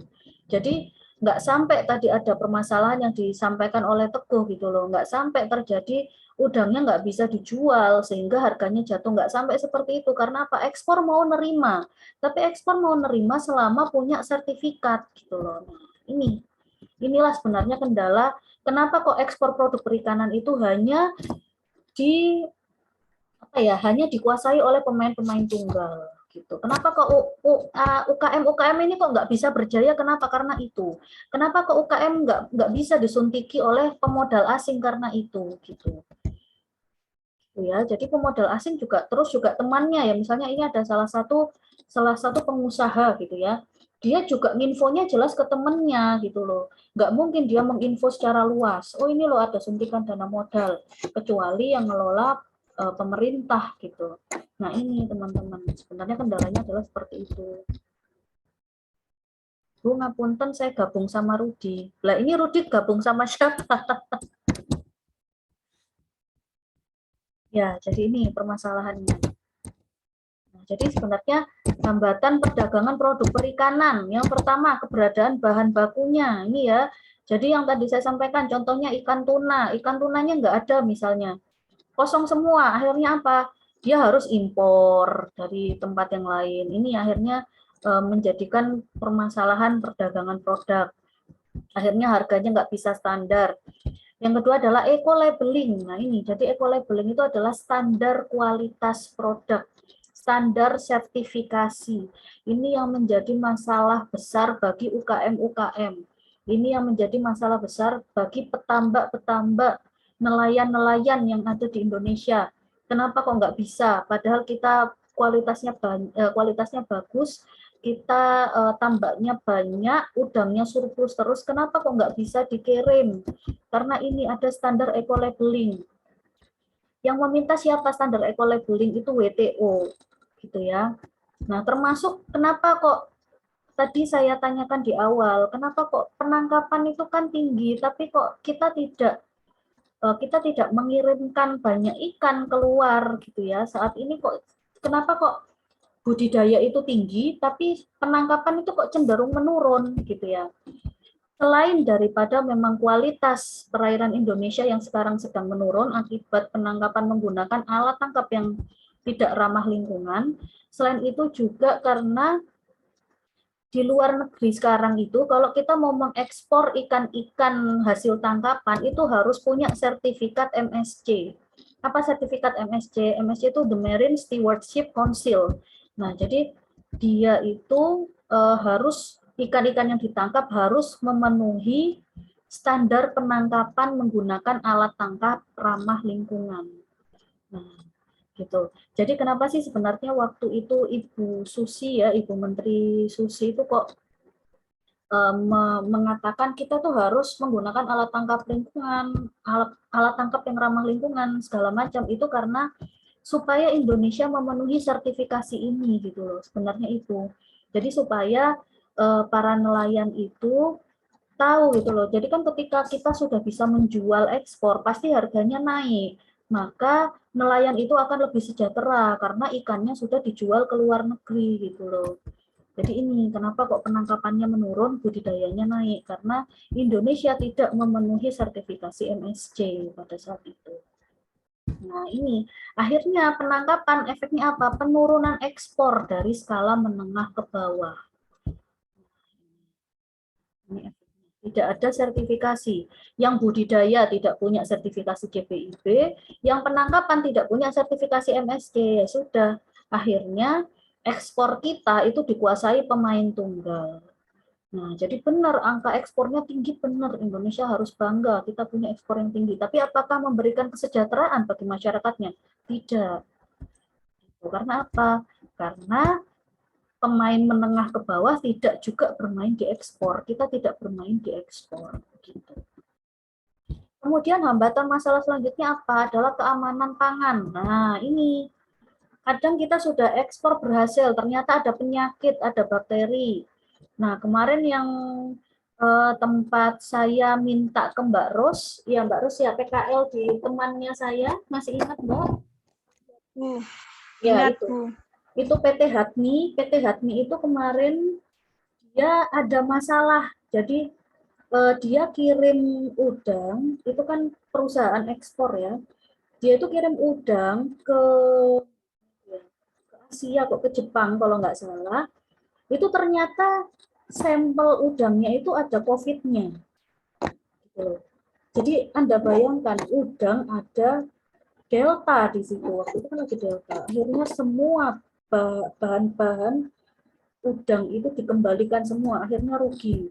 Makanya saya minta ke teman saya itu ya, ayo kita bisa kunjungan ke sana, itu mereka benar-benar nggak mau meskipun COVID-nya turun karena sudah pernah rugi itu tadi. Jadi kok bisa? Kan pertanyaan kita adalah kok bisa COVID itu ada di udang beku gitu loh. Jadi karena ada satu sampel diambil sudah ada COVID-nya, itu dikembalikan semuanya. Akhirnya rugi besar pada saat itu.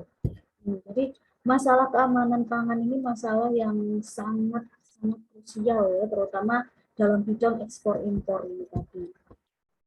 Nah, kemudian ada masa expired product.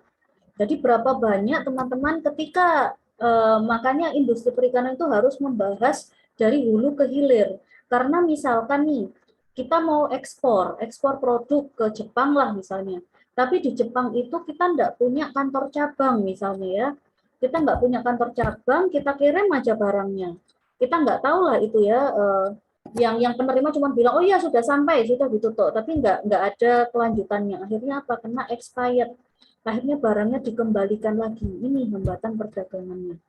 Dia punya masa expired. Artinya ada biaya variabel yang juga harus kita tutup dari sini. Jadi ini juga sudah terjadi kasus-kasus di ekspor di luar negeri, gitu. Tidak ada distributornya di sana. Terus kita langsung percaya saja karena kerjasama antar negara ya. Karena kerjasama antar negara tidak ada yang dipasrai. Dari sini sudah ngirim, di sana bilang oke, tapi ternyata ketika dicek, loh ini gimana ini hasilnya gitu ya. Beberapa bulan kemudian ternyata masih ngendon. Gitu. Masih ngendon, masih ada di pelabuhan, tidak di OT-OT. Akhirnya apa? Kena expired, rugi lagi gitu. Ini masalahnya. Nah, kemudian ada isu tentang perlindungan terhadap spesies hewan tertentu. Nah, ini juga ternyata menghambat perdagangan. Ini sumbernya di mana? Sumbernya dari Kementerian Perdagangan ya teman-teman. Jadi kalau kita berdasarkan ekspor impor produk perikanan dari KKP, mungkin ini bukan sebagai permasalahan, tapi karena saya ambilnya rujukannya dari Kemendak, itu ternyata ini menjadi permasalahan. Artinya mungkin mereka yang biasa mensuplai bahan baku A gitu ya, tapi karena ternyata hewan ini dilindungi, nah, nyambung lagi nanti ke standar-standar sertifikasi, akhirnya sudah ditangkap, sudah mati, nggak bisa terjual. Sudah terlanjur merusak lingkungan, akhirnya nggak bisa dijual. Jadi itu menjadi masalah untuk perdagangan, untuk industri ya, karena ini kaitannya adalah industri perikanan, itu menjadi masalah, meskipun kalau kita berbicara secara keilmuan perikanan ya nggak masalah gitu ya.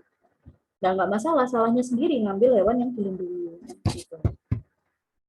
Nah, ini isu pekerjaan lebih kepada kenapa kok produk ekspor perikanan Indonesia agak kurang diterima, karena orang luar negeri itu sangat concern ya, jadi sangat peduli tentang eksploitasi anak gitu loh. Jadi mereka itu kalau misalnya di Indonesia itu kita bolos-bolos aja gitu ya, anaknya nelayan itu ada yang kerja nggak ditambah gitu. Kita sih woles-woles aja gitu. Tapi kalau mereka itu sangat concern gitu loh. Kok bisa sampai anak-anak itu dia bekerja ditambah. Nah, jadi makanya kalau teman-teman yang sebagai enumerator itu kan pasti ada pertanyaan kan. Kalau yang usia 10 sampai 16 ada yang kerja ditambah enggak? gitu. Ada yang kerja ditambah usia di bawah 16 tahun enggak. Nah, itu sebenarnya yang ingin mereka lihat itu adalah apakah ada pekerja usia kanak-kanak ditambah gitu. Karena mereka sangat peduli. Harusnya anak-anak itu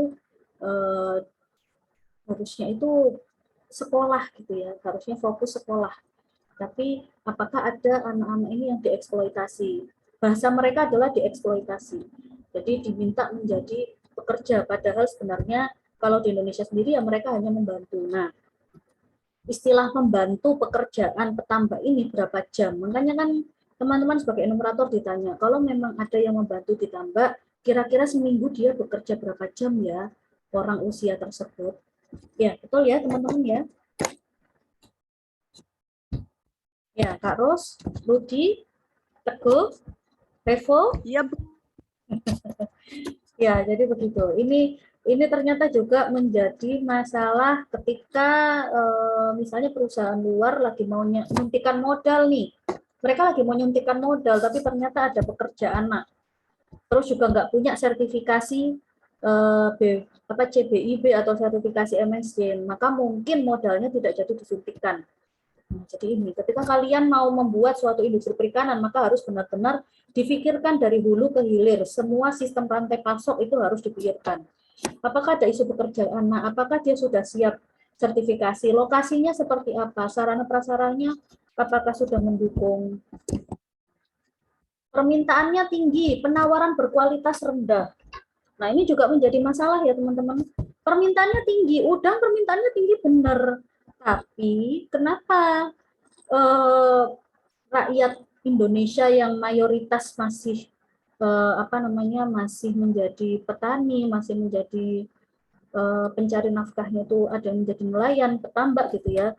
Kenapa kok masih begitu-begitu saja padahal ekspornya yo tinggi gitu ya? Karena penawaran berkualitasnya rendah gitu ya. Yang diminta adalah udang yang size-nya misalnya size besar gitu ya. Udang-udang ekspor itu kan size-nya itu yang 1 kilo hanya isi 2, isi 3. Nah, tapi di Indonesia itu tidak memenuhi, yang memenuhi paling cuma beberapa. Makanya meskipun permintaannya tinggi, penawaran berkualitas kita rendah. Itu juga yang menyebabkan sektor perikanan kita itu kok sulit gitu ya. Kok nggak maju-maju, karena yang berhasil ya pemain kelas besar semua gitu loh. Ini permasalahannya. Nah, padahal kalau kita berdasarkan perjanjian internasional itu yang dilihat adalah standar kualitas. Gitu. Sekali lagi kualitas, bukan jumlah, bukan kuantitas. Ini kalau secara umum penurunan ekspor Indonesia disebabkan oleh apa? Karena ada standarisasi mutu produk. Nah, ketika ada standarisasi mutu produk, otomatis ada penetrasi asing yang memberikan suntikan modal, maka akhirnya harus ada standarisasi produk. Begitu ada standarisasi produk, maka produknya yang Indonesia sendiri, yang diproduksi dari kalangan menengah ke bawah, akhirnya kalah semua. Gitu. Kalah semua, akhirnya ya sudah. Kita tidak bisa memenuhi permintaan pasar untuk ekspor, akhirnya yang menguasai hanya pemain itu saja. Nah, jadi ada permainan perdagangan, ada permainan ekonomi internal, terus yang tadi ya kita membicarakan sedikit banyak tentang minyak, itu ada permainan sosiopolitik, ada konflik juga sosiopolitik, ini yang menyebabkan penurunan ekspor Indonesia. Ya. Penurunan ekspor Indonesia terutama untuk kalangan UMKM ke bawah. Nah, itu begitu. Makanya sekarang itu ada programnya dari KKP untuk memberdayakan UMKM. Nah, itu yang kemarin salah satunya kakak tingkat jenengan itu ya, ada yang masuk di KKP itu adalah untuk pemberdayaan UMKM. Untuk apa? Supaya kita bisa memenuhi pasar ekspor gitu loh. Jadi biar ekspor itu bukan hanya industri skala besar, tapi skala menengah, skala ke bawah itu juga bisa, sebenarnya adalah itu tujuannya. Jadi teman-teman ini punya peluang yang sangat tinggi kalau kalian menjadi ini pemberdaya dari produksi budidaya. Gitu. Ya. Jadi sertifikasi MSC bagaimana? Sebenarnya di Indonesia baru hanya ada 3 PT.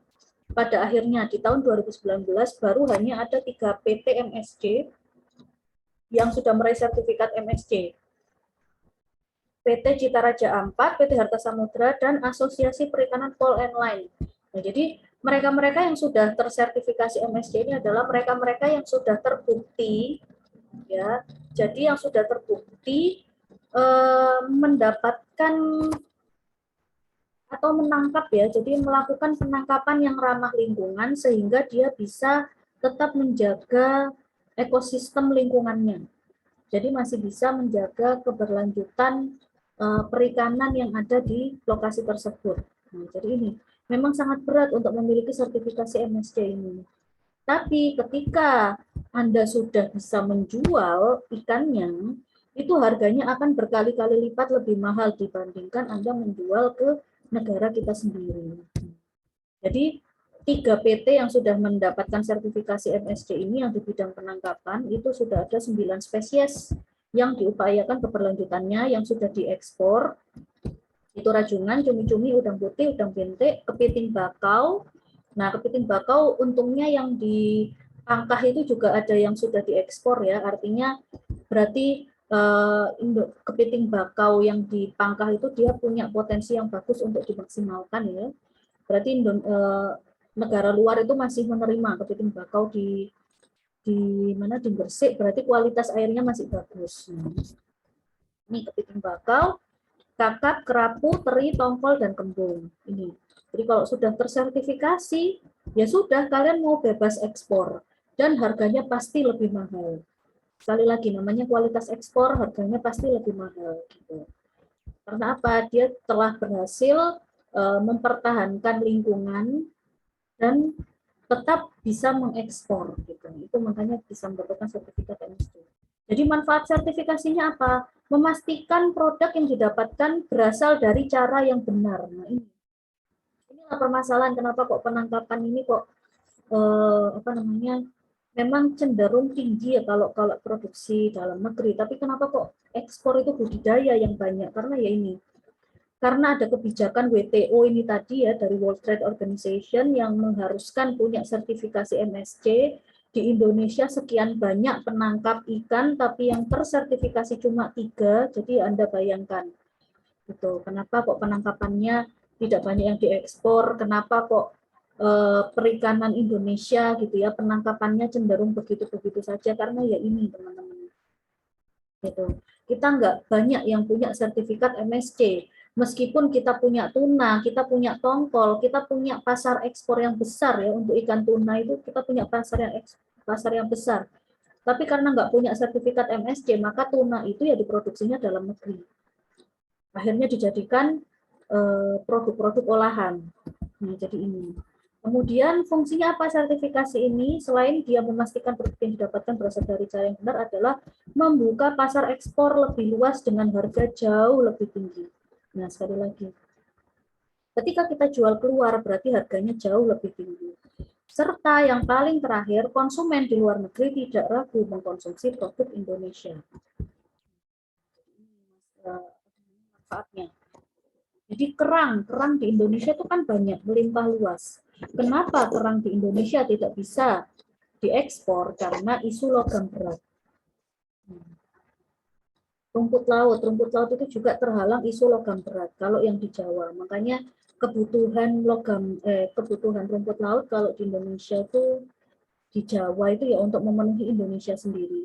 Tapi kalau yang diekspor biasanya rumput lautnya tidak dari Pulau Jawa biasanya. Tapi saya nggak tahu kalau di Jepara itu diekspor kah, Mas Teguh? Tidak, Bu, untuk lokal saja. Nah, untuk lokal saja. Jadi ini. Makanya Karena diukur kandungan logam beratnya, Bu. Kalau di sini kalau mau ngukur logam berat ya di Undip. Oh, gitu jauh ya? Iya, Bu. Jepara ke Semarang itu berapa jauh, Thomas? 3 jam, Bu. Iya. Karena memang alatnya mahal, ya. Jadi AAS itu Atomic Absorption Spectroscopy itu harganya mahal. Dulu di UB itu ada, di Ilmu Kelautan UB itu punya. Harganya itu 1,2 M. nggak pernah kepake sampai sekarang itu, saya nggak tahu sih, tapi waktu itu nggak pernah kepake. Memang harganya mahal sekali itu, mengukur logam berat. Cuman ya itu tadi, kalau kita mau ekspor ya kita harus siap memastikan. Nah, termasuk pengukuran logam beratnya gitu loh. Jadi kita sekali ekspor ya harus sekali mengukur logam berat. Nggak bisa kita ekspor, kita mengukur data logam berat hari ini, tapi kita ekspor berulang kali, nggak bisa. Jadi kita harus melampirkan data pengukuran logam berat itu setiap kali kita ekspor. Nah, jadi ini juga yang menyebabkan kendala gitu ya. Jadi rumput laut ekspor, Bu. Iya benar. Rumput laut diekspor, tapi sejauh ini yang saya tahu nih ya, yang saya tahu mungkin nanti Mas Teguh bisa mencari tahu lebih banyak ya di Jepara, karena kan penelitinya yang di sana kan giat untuk mencari tahu tentang rumput laut, karena itu bukan core bidang saya ya kalau di rumput laut, tapi sepanjang pengetahuan saya rumput laut itu kalaupun ekspor bukan dari Pulau Jawa, sepanjang pengetahuan saya. Monggo nanti bisa ditanyakan, jadi nanti minggu depan kita bisa diskusi lagi, Bu, ternyata rumput laut diekspornya dari sini Bu, di Pulau Jawa ada misalkan, di pulau ini misalnya, monggo. Begitu ya. Kalau ekspor impor produk perikanan, yang diekspor apa? Yang diekspor adalah udang, makanan olahan, ikan segar dan beku, hasil perikanan lainnya. Yang diimpor adalah ikan segar dan beku. Padahal Indonesia tuh banyak ikan segar ya. Kenapa ya harus menerima impor ya? Nah, ini kenapa ini teman-teman kira-kira? Mas Rudi, kenapa Mas Rudi? Mas Diki? Iya, kenapa kira-kira teman-teman? Siapa yang belum saya tanya? Dila, Revo, Rudi. Oh, dia, ini ada dia. Kenapa dia?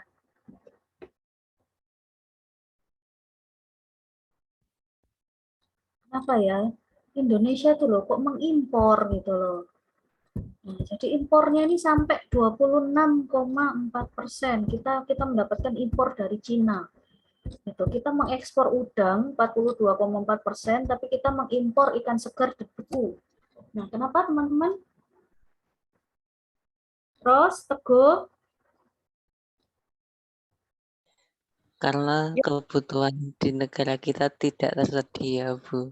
Kebutuhan ikan segar buat apa? Untuk di restoran, Bu, kayak di MasterChef. Oh gitu, bisa cerita mungkin kalau yang di MasterChef gimana? Kalau di MasterChef ikannya tuh mahal-mahal, Bu. Oke, kalau Ros tadi gimana Ros? Mana Kak Ros? Oke, iya. Jadi kenapa Mbak kok lebih banyak impor ikan segar dan beku Mbak? Suaranya putus-putus, Bu. Oh, kenapa Indonesia impor ikan segar dan beku? Karena perairannya sangat luas, Bu. Kalau impor?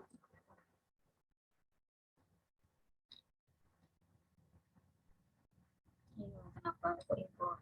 Kebutuhan, Bu. Yang ada di Indonesia kurang. Ya, karena kebutuhan di Indonesianya kurang. Nah, betul. Jadi kebutuhan kurang. Kebutuhannya apa? Restoran kurang, pabrik kurang. Karena butuhnya bahan baku ikan segar yang berkualitas. Nah, sekali lagi ini sebenarnya pasarnya kita, teman-teman. Kalau misalnya ya kalian petambak atau kalian punya kenalan petambak besar, tapi dia sebenarnya produksinya bagus terus kok. Cuma jual lokal gitu loh. Ini kan kalian bisa menawarkan ke industri gitu loh. Asal harganya cocok, maka kita bisa mengurangi impor. Nah, jadi itu memang betul permasalahannya adalah kebutuhannya tinggi, sementara banyak produk-produk olahan itu harus ikan itu saja. Misalnya ya nugget. Nugget ya kita taunya ya dari nugget ikan-ikan laut gitu loh. Memang benar ada diversifikasi nugget dari lele. Tapi kan apa namanya, orang-orang itu masyarakat umum masih mungkin ya, mungkin entah itu kurang tertarik atau mungkin kurang familiar gitu ya. Jadi atau mungkin sudah takut duluan membayangkan lele, aduh gimana gitu ya. Sehingga mereka masih tetap cari sumber bahan baku nuggetnya ya dari ikan-ikan laut yang mungkin sulit pada waktu itu sulit untuk dicari gitu loh. Sementara kan industri-industri itu kan yang penting ada bahan baku. Ada bahan baku dan murah. Mereka tidak perlu peduli ngambilnya dari mana. Nah, jadi ini teman-teman sebenarnya pasar kita itu adalah diimpor ini tadi gitu loh. Ya kalau memang misalnya kita nggak bisa ekspor, kita masih belum bisa memenuhi dari kebutuhan sertifikasi, paling tidak kita bisa mengurangi impor. Karena apa? Kita impor ikan segar loh. Kita impor bahan-bahan yang kita tahu bisa dijadikan nugget dan lain sebagainya. Nah, ini bisa di sini teman-teman. Atau kalau nanti ya, misalnya saya doakan teman-teman ada yang jadi R&D perusahaan. Nah, kalian bisa nanti menyatakan, ayo yuk kita buat produk olahan dari lele. Karena apa? Sumber lele itu kan banyak. Kenapa harus susah payah impor gitu loh. Kalau kita pakai lele pasar lokal, maka kita bisa mengurangi bahannya gitu loh. Dari Indonesia kita sudah bisa kurangi bahannya, kita jadikan produk, kita jual. Mau lokal, mau skala internasional, gitu kita ekspor juga bisa. Gitu ya teman-teman ya. Bisa dipahami sampai sini? Bisa, Bu. Oke, terlalu cepat enggak? Saya harap enggak terlalu cepat. Jadi Indonesia itu importir dari China ya, importirnya Cina ya. Sudah mendapat impor dari beberapa produk termasuk olahan ikan. Karena apa? Indonesia kualitas ikan yang baik itu ya mungkin ya, jadi tidak terpenuhi, entah industri itu tidak mencari tahu atau memang ya karena kebutuhannya berkurang. Itulah sebabnya banyak perusahaan-perusahaan di Indonesia itu yang dia akhirnya buka cabang-cabang gitu ya, cabang di pulau ini, karena untuk memangkas biaya produksi. Nah, jadi ini untuk materi terakhir ya.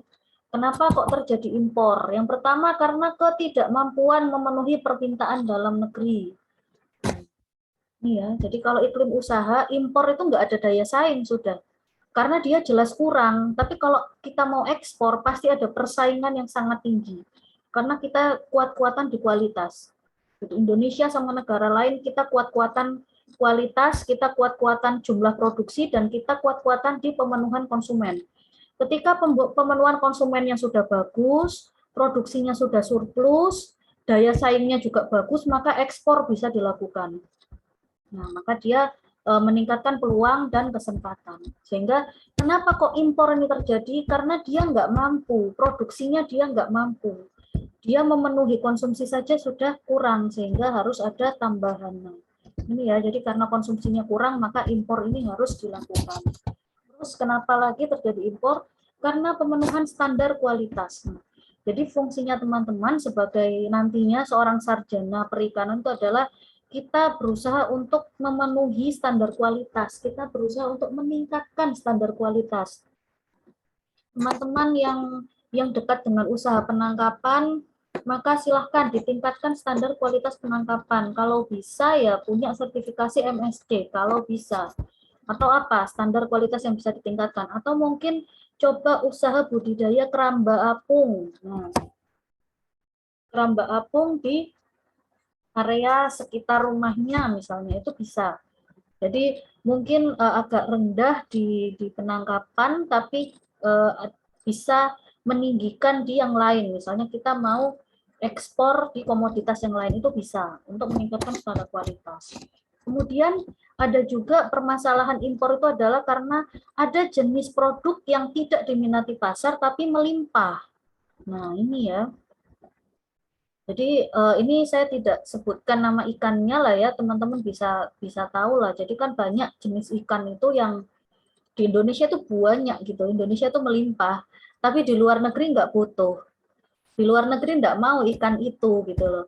Jadi akhirnya produknya melimpah tapi dia tidak diminati. Kemudian harga produk dalam negeri lebih mahal. Nah, ini juga bisa menyebabkan impor. Ini seperti permainan di beras. Ya, tadi ya, berasnya harganya murah kalau dari petani, tapi kok pas kita beli kok harganya mahal karena dibuat harga produk dalam negerinya itu lebih mahal daripada harga produk luar negeri. Sehingga ya sudah kita impor saja. Nah, kemudian ini juga salah satu permasalahan yang terjadi di perikanan pada saat era COVID. Nah, pada saat era COVID, itu cold storage-nya terbatas. Ikannya itu kan diambil sepanjang waktu, setiap hari. Nelayan, petambak itu butuh uang untuk makan setiap hari. Tetapi pada saat itu daya beli masyarakatnya menurun. Nah, ini tadi ya studi kasus yang diceritakan, daya beli masyarakatnya menurun. Tapi para nelayan, para petambak tidak punya cold storage. Mereka biasanya ya sudah, saya kalau sudah panen ya saya jual ke pasar gitu loh. Sudah saya dapat uang. Gitu ya. Seandainya cold storage-nya ini banyak ya minimal bisa memangkas, minimal bisa mengurangi adanya impor. Ini juga permasalahan terutama yang terjadi di perikanan pada era pandemi. Kemudian ada keberadaan ikan sesuai musim. Ini yang tadi ya, jadi ikan-ikan yang dibuat kaleng misalnya, ini kan dia adanya hanya pada musim-musim tertentu. Akhirnya karena pabrik itu kan harus produksi terus-menerus panjang tahun karena permintaannya tinggi, kemudian di Indonesia lagi tidak bisa memenuhi, maka dia ngambil dari luar negeri. Akhirnya diimporlah produk-produk ikan tersebut. Nah, jadi impor dan ekspor itu sebenarnya cenderung naik setiap tahun gitu. Ketika kita banyak ekspor, sebenarnya kita juga banyak impor. Gitu. Ini sekali lagi karena ada kerjasama internasional, ada kerjasama perdagangan internasional. Ketika kita bisa banyak mengekspor suatu barang, maka kita juga banyak menerima impor barang-barang. Nah, jadi ini impor yang tinggi, maka ekspornya tinggi. Sehingga kita juga harus tahu mana yang perlu diimpor, mana yang perlu diekspor. Jangan sampai kita mengimpor barang yang sebenarnya surplus di Indonesia sendiri. Nah, kemudian ini yang biasanya dialami oleh negara-negara yang berkembang. Ya, Indonesia itu termasuk negara maju apa negara berkembang ya, teman-teman ya? Sudah jam 5. Indonesia ini masuk negara maju apa negara berkembang, teman-teman? Negara berkembang. Kebanyakan. Nah, ini juga kelemahannya negara berkembang, bukan negara maju. Kita itu mengekspor barang-barang mentah. Kita mengekspor barang mentah ke negara maju. Ya, kita ekspor barang mentah ke negara maju. Sementara kita nanti menerima impor barang jadi dari negara maju. Itulah sebabnya negara berkembang itu susah kaya raya. Sementara negara maju ya dia cepat kaya karena dia beli barang mentah itu kan dia murah. Ya. Dia beli barang mentahnya murah. Misalnya negara maju, apa ya contohnya negara Eropa atau negara Amerika, dia menerima bahan katun. Nah, dia menerima barang mentahnya katun, sama mereka diolah menjadi baju, dijual lagi ke negara berkembang. Akhirnya mereka keuntungannya besar. Atau Freeport itu kan tambang emas ya. Nah, jadi Indonesia itu mengekspor bahan mentahnya, harganya tidak terlalu mahal. Tapi nanti dijualnya dalam bentuk emas yang sudah jadi itu kan harganya mahal. Jadi itu kenapa kok ada istilah negara berkembang, negara maju. Jadi dari polanya itu pun juga seperti itu. Biasanya negara maju itu yang diterima adalah barang mentahnya karena harganya lebih murah. Negara-negara berkembang dia cenderung menerima barang jadi. Yang dibeli adalah barang jadi, sehingga ya bagaimana kesejahteraannya itu bisa tercapai. Sehingga kenapa impor terjadi? Karena barang mentahnya diekspor, barang jadinya diimpor. Ini biasanya. Tapi alhamdulillahnya untuk di produk perikanan tidak terjadi, gitu ya. Jadi kalau di Indonesia kita masih belum ada menerima impor produk jadi, itu tidak ada. Kebanyakan kita menerimanya impor produk mentah gitu. Jadi kita nerima rumput laut mentah ya, kita nerima salmon mentah, kita nerima ikan segar. Nah, jadi alhamdulillah kalau untuk produk-produk yang jadi misalnya nugget segala macam Indonesia sudah bisa memenuhi sendiri. Oh, ini strategi pasar ekspor impor. Minggu depan saja saya jelaskan karena waktunya sudah habis ya. Dari sini ada yang mau ditanyakan?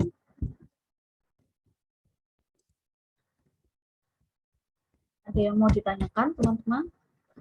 Belum Bu dari saya. Mas Rudi, Mas Teguh, Mas Revo, Saya tidak ada. oke, Mas Diki, Sama Bu, Insya Allah tidak ada. tidak ada, Bu. oke siap. Kalau tidak ada pertanyaan, minggu depan teman-teman presentasi ya, satu persatu, silahkan. Saya nanti jelaskan sedikit saja tentang bagaimana strategi pasar ekspor karena waktunya sudah habis. Kemarin itu saya